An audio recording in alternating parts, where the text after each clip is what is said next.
The Captain Lou Extravagant 8 in college football. Let's get right to it. I'm going with the Big Ten. I'm going with Ohio State, number one. They had to win over Texas. The defending national champions with a brand new quarterback showed up. They did what they had to do at home in that electric atmosphere at the Horseshoe. They beat Texas 14-7. Is Texas overrated?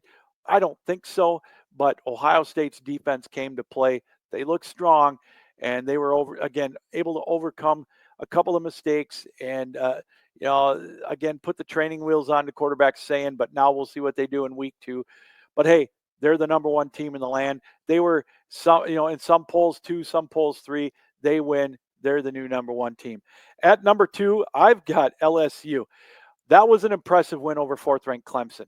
Again, these games at the beginning of the year, especially now with the transfer portal, you sometimes don't know what you get until after the first 2 or 3 weeks.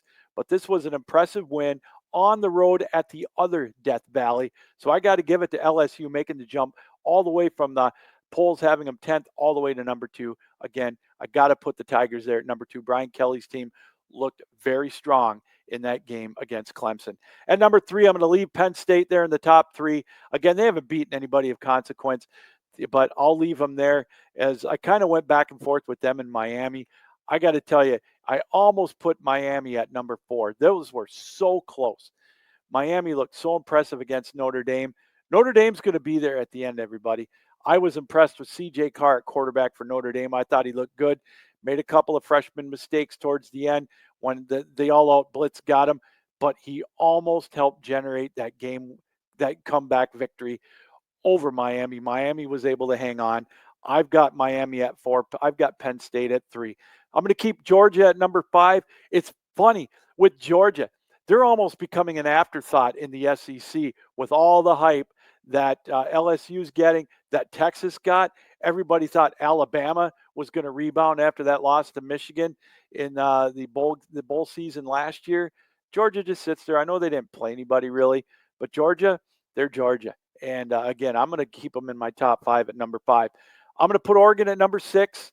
Again, I know they didn't play anybody either, but they didn't do anything to hurt themselves, so I'm going to put them at 6. In South Carolina, I loved what they did last week with their big win over Virginia Tech.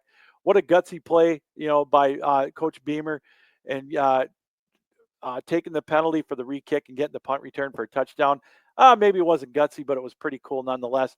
They look strong under the lights, so they're my number 7 pick. And, I went back and forth on this with one-loss teams, maybe putting an undefeated team. I can't put Illinois there. I just can't.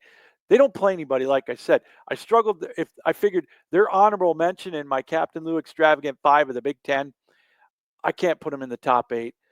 Was it Illinois? Was it Clemson? Was it Notre Dame as an honorable mention? I put Texas. I still think they're a very strong team. They're going to be there right at the end. That's the beauty of the playoff now. You can get a loss early. You can get one loss, maybe 2, and still get in. I still think they're the top 8 team. They're right there with Clemson and Notre Dame. I think Notre Dame's better than those 3. I would put Notre Dame 9, Clemson 10, and Illinois 11th. I wouldn't move Illinois up much. But those are my 3 honorable mention teams. So there you go. The initial Captain Lou Extravagant 8 of college football. I've got Ohio State 1, LSU 2, Penn State 3, Miami 4, Georgia 5, Oregon 6, South Carolina 7, and Texas 8, with honorable mention going to Illinois, Clemson, and Notre Dame.